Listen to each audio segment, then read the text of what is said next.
Hey there, folks. My name is Tony, and I just seen the Odyssey last night, which would be Thursday. Yes, I try to see these movies like right away the day they come out, and then I do the review the very next day, and then it takes about 3 days to actually edit and go through all the footage and try to make this into a somewhat cohesive video. It's a very slow, horrible process. Anyways, the Odyssey just came out, and to say that the movie is good is such an understatement. You may as well just be calling it bad. It might as well just be an insult to say that this movie is good. You have to say this movie is epic. Because it is an epic movie. It's an epic saga. This movie, I feel, deserves the title of epic. So I just, right off the bat, I'm just going to say it. This movie is fucking amazing. I can't stress enough how great this movie is. Like right now, it's sitting at 96% on Rotten Tomatoes. I think the audience score and the critic score. And can I just say, it is so breathtaking when a movie is either universally loved or universally hated. Just when everyone kind of agrees with the scores, everyone just kind of agrees whether if it's good or bad. It just makes it so much better that we're all unified and just be like, yep, like don't even need to look at the scores because we already know that is a top tier quality movie or that is a big pile of shit. It just feels good to not have to like argue about like, yeah, the critics thought it was crappy, but the audience loved it or vice versa. And you should go see this for yourself. You know, there's just none of that BS. It's just full on. We all know what this is. This is a high caliber, a movie's movie. So of course the movie, The Odyssey, is about the story. Is it a book or a story? The Odyssey.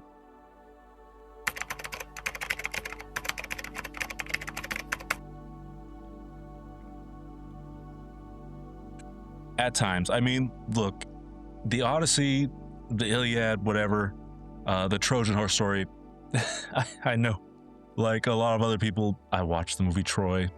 When it came out, I watched the movie, love that movie. It's a good movie. I love watching it when I can.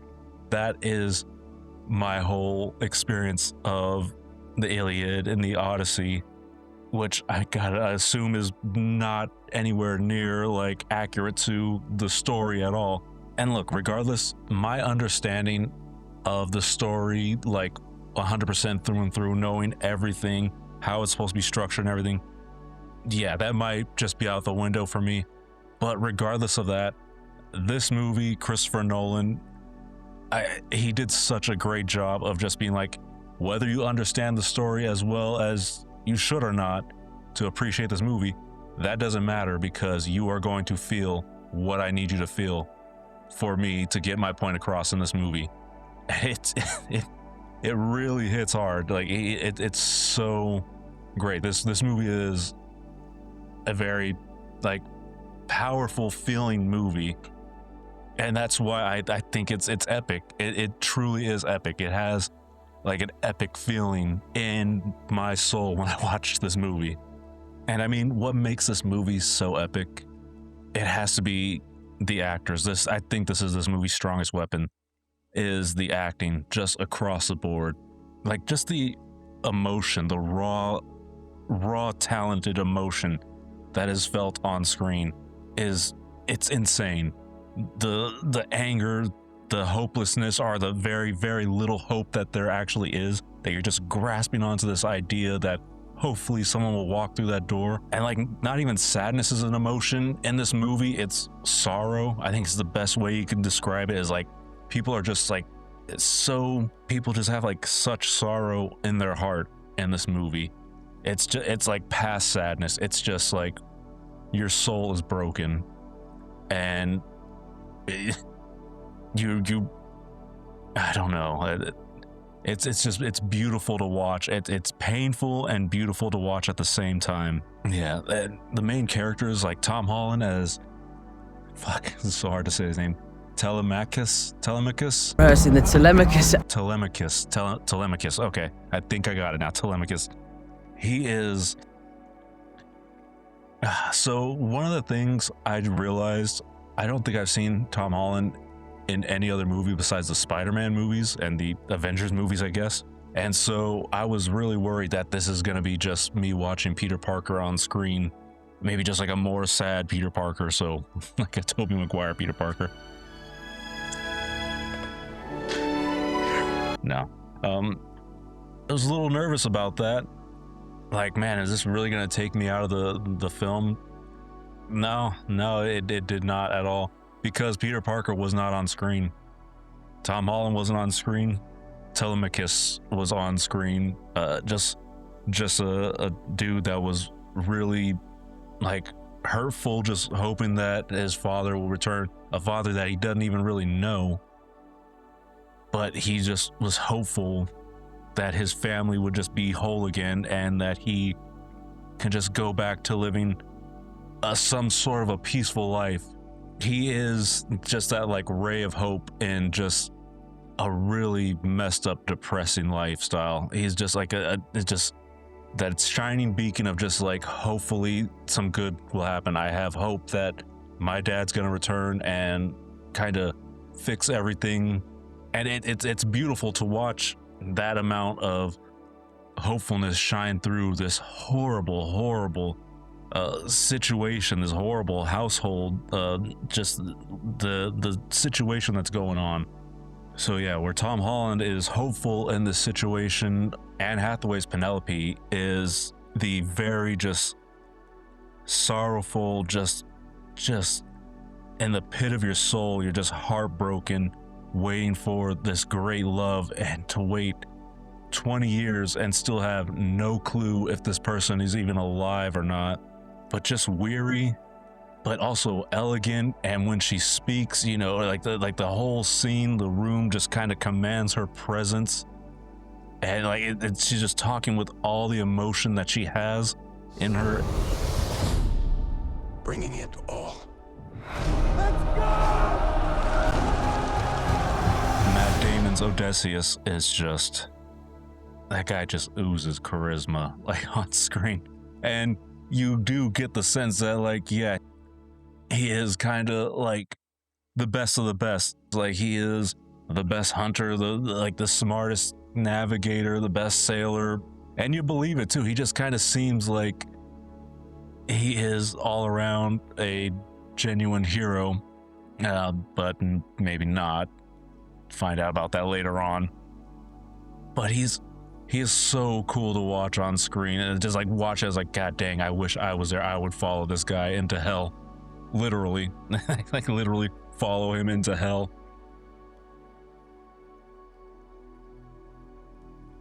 And the stories they tell about him, it all does feel like an actual Greek mythological like legend. Like, oh, that he has a bow that he's only he is strong enough to string his bow. It's so much fun to watch. It makes it that much more engaging. Like, you just, everything that they show on screen, you just can't take your eyes away. It's so perfectly shot, and the emotions are perfect. Everything's just right about each scene. And Christopher Nolan just knows how to get the right shot, the right emotion from his actors. But if Odysseus is the best of the best, the most honorable, the most coolest, well, in this movie, there's gonna be an exact opposite, and that would be Robert Pattinson's Antinous. What a slimy, just weaselly little punk. He's just a high society, thinks he's better than everyone. He reminds me a lot of Homelander without the powers, but maybe the social status to back up his shitty personality. That's kind of him. He's just a real piece of shit. Just a Homelander, basically. Okay, so these are all the main characters of this movie, but there are a lot of other characters in this story. And now, how do they fare amongst these great acting giants? Wow. Let me just say this. The secondary characters, some minor characters, whatever, their performances are just as fucking powerful, as just as fucking amazing as these main characters that have all the screen time. It blows my mind how amazing every single performance is in this movie. There's not a single actor here that I could pick that has a better performance than the other. I can't, because they're all so good. Like Zendaya's performance, it might be brief, but it's still just as good as Tom Holland's. Anne Hathaway, she is like so beautifully acting her ass off in this movie, and I think she did just as good a job as John Leguizamo. Fucking amazing in this movie. Robert Pattinson as slimy and disgusting, he is doing just as good a job like pulling my attention as Matt Damon. Like, I'm not gonna lie, like every single performance on screen was just so well done that I could not tell you like a favorite of mine. Although if I had to choose, I'm probably going to say John Leguizamo, because I just love seeing that guy whenever I can. Now, of course, there are some actors in this movie that once they were announced, everyone had a big fucking fit over. Lupita Nyong'o as Helen of Troy, Elliot Page as Sinon. Everyone thought he was going to be Achilles, but is actually playing Sinon. Just the fact that Elliot Page is in this movie had people pissed off. Travis Scott appears in this movie as a bard, and yeah, people just were not happy about that, saying that this movie's already ruined. Grow the fuck up. First off, again, grow the fuck up. Second, they're only in this movie for like a couple minutes apiece, each characters that you're getting mad about. And by the way, everyone did such an amazing job. Like Lupita Nyong'o, Travis Scott, and Elliot Page were just as great performances as everyone else I already mentioned. Everyone there was acting at the top of their game, doing the best that they could, working at the highest caliber with their director, Christopher Nolan, the most highest caliber director that there is, I think. They did a fucking fantastic job. You know, everyone is exactly where they need to be. And for you people out there that were complaining about these people in this movie, you're exactly where you need to be.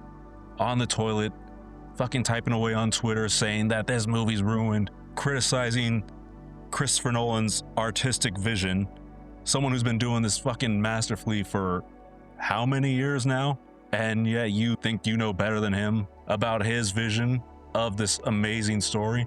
Well, either you were right or he was right. And right now, looking at the scores and everyone's reactions to the movies, I think he was right.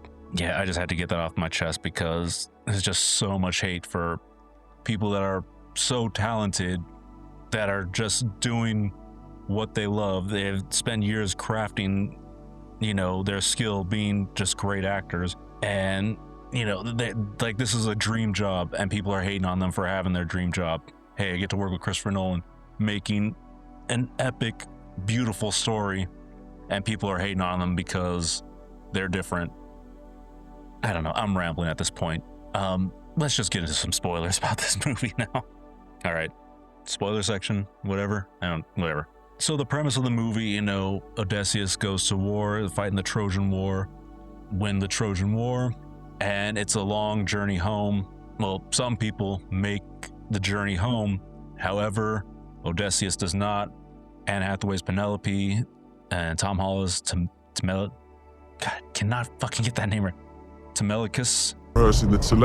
They hold out hope that Odysseus makes it home. They have no idea where he's at.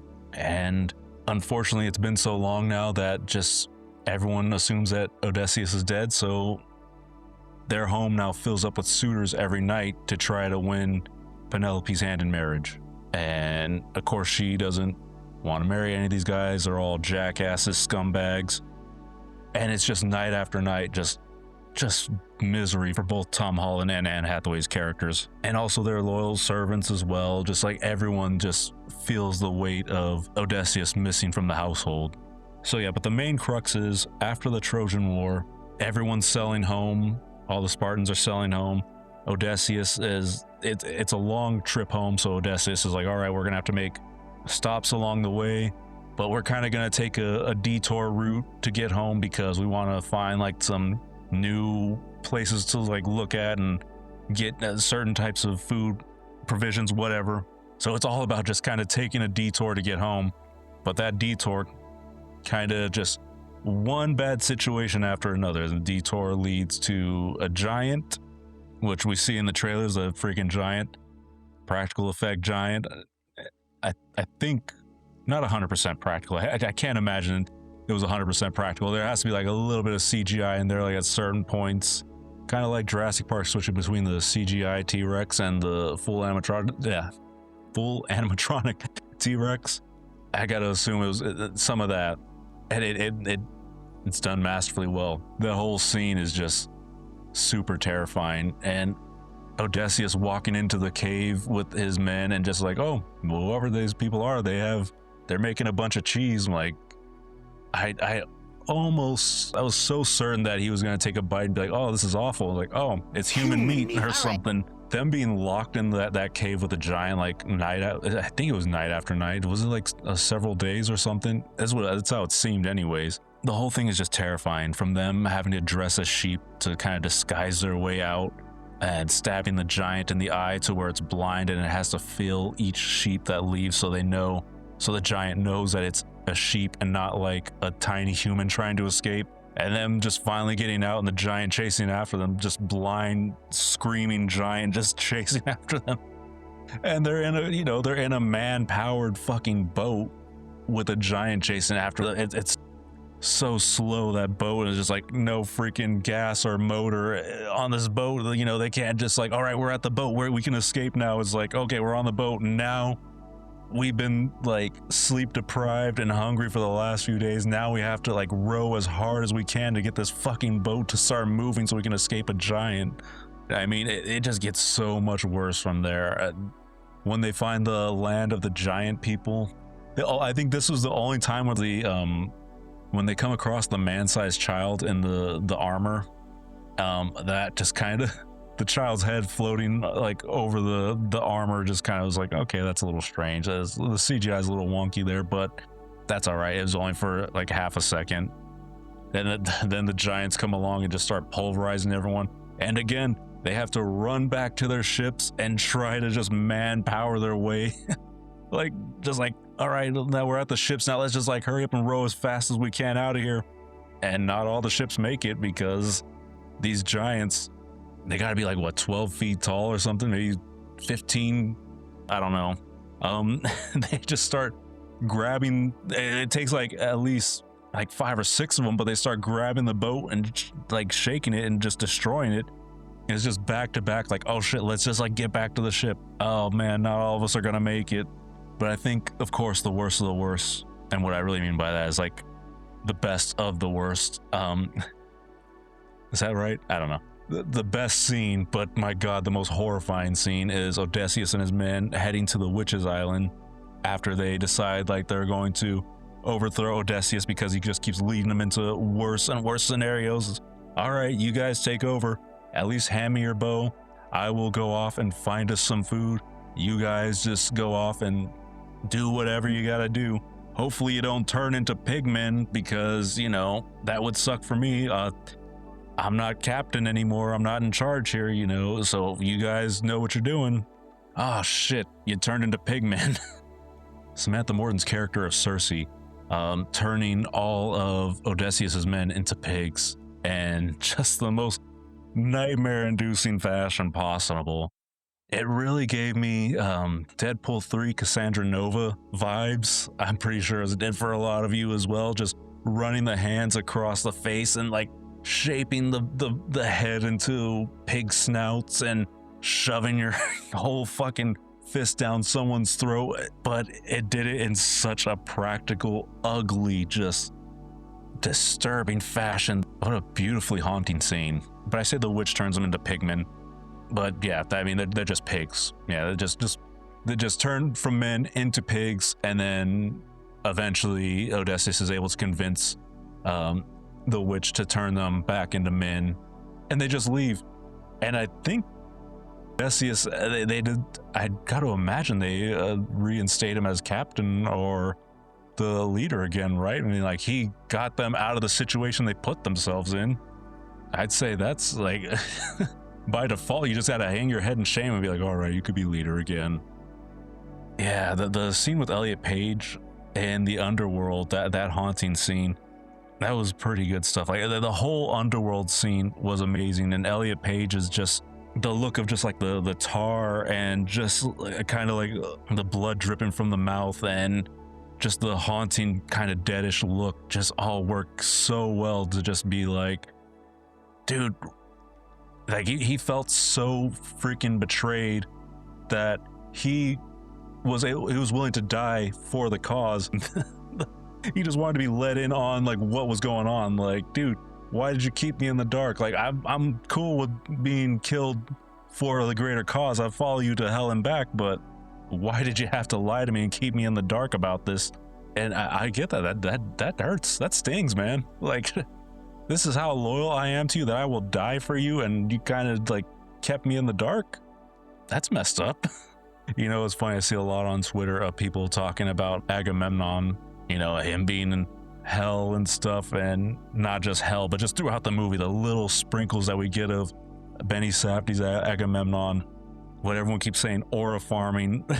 just on screen, he's just a presence that's just there. I mean, this is really just like a black shade, just kind of like wherever he is, you just like, oh shit. Not since Darth Vader have we felt this kind of just like, oh, this is the guy that we all gotta like watch out for. He's entered the room now. What a beautiful movie.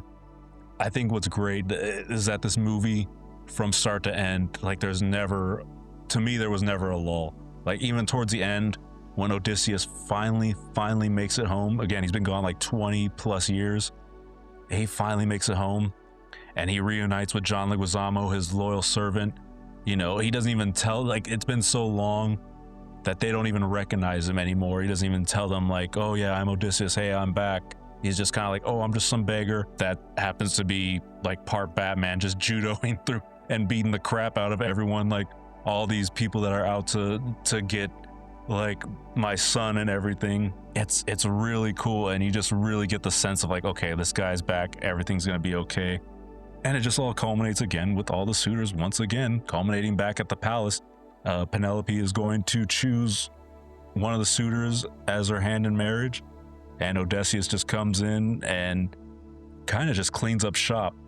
And the way it's done is so freaking beautiful. The whole like, if one of you guys can string this bow and shoot this target through these axes, yada yada, you will be my chosen suitor. And god dang, going through all the people that try to do it, and none of them can until it gets to Robert Pattinson, who just, once again, the Weasley little bastard, like, oh, this is dumb, why should we have to do this, just choose one of us already. And Odysseus is like, all right, well, again, no one even knowing that it's him yet, just like, all right. And he just fucking does a couple of like gimmick tries, gets everyone like all riled up, like, ah, this old man, like he has no idea what he's doing. Oh yeah, watch this. And then plucks that bow, and it's just like, oh shit, everyone just goes silent. that oh my god, that is what I talk about, like emotion and power. No dialogue, no anything. It was just, all he had to do was just string that bow and pluck it, and the bow did all the talking for him. It was so beautiful, so powerful. And then, of course, Odysseus just cleans up shop. I didn't think that Christopher Nolan would be like this. I thought he was maybe thinking like, this movie is not about, you know, punching and fighting your way out of anything. This movie is about subtlety, and that is so beneath me at this point to do action. Not that I think that action's beneath him. I don't know why I said that, but I didn't think that there would be like this whole big action sequence in this movie. But there was a big action sequence where Odysseus just kills like 20 or 30 suitors and eventually kills Robert Pattinson's character. Again, I didn't read the Odyssey, so I don't know if the character in the story lives or dies, but it really seemed like he was going to die, and Anne Hathaway is like, oh crap, you finally returned, and then you're gonna die on me. He's like, please no, that sucks. And Odysseus is like, he looks like he's dying. He's been stabbed a couple times or shot with the arrows, and he's like, it's a fake out. He's like, no, not die, but let's exile together. Let's leave the kingdom up to Telemachus. God damn it, I'm losing it again. I can't remember his name again. Person, it's Telemachus. Let's leave the kingdom to him, and let's just you and I go sailing. And that's it. Like it's a happy ending. There is no, he finally returns and he dies, and it's a beautiful tragic tale. It's a beautiful ending is what it is. Everything goes back to normal, how everyone hoped it would go. And I can't believe it. I think that was like the most perfect ending. Hopefully that's how like the actual story ends. Because that was just like a really beautiful ending. The beauty in just showing some of the stuff without even needing words, man. Like again, Christopher Nolan. I don't know how people could doubt him. People wondering like, oh, is this gonna be a good movie or not? You know this guy is just gonna. He's able to just like tap into like films as an actual like emotion, as it's almost like the movie itself is a character that you're watching, and every single thing that you see there is there for a reason. It's there because it was meant to be there, because it needs to complete the shot. The shot is not there without every single piece of design that he has already looked at himself and said, yes, now it's perfect, now it's able to go on screen. It's just by and large 100% a man's vision that is just so crystal clear that it just, you don't see anything like this anymore, and it's what makes it so beautiful. Holy fuck, this was so long. That's it for this review. I'm so glad this finally came out. I was so looking forward to this. Yeah. All right, that's it. Bye.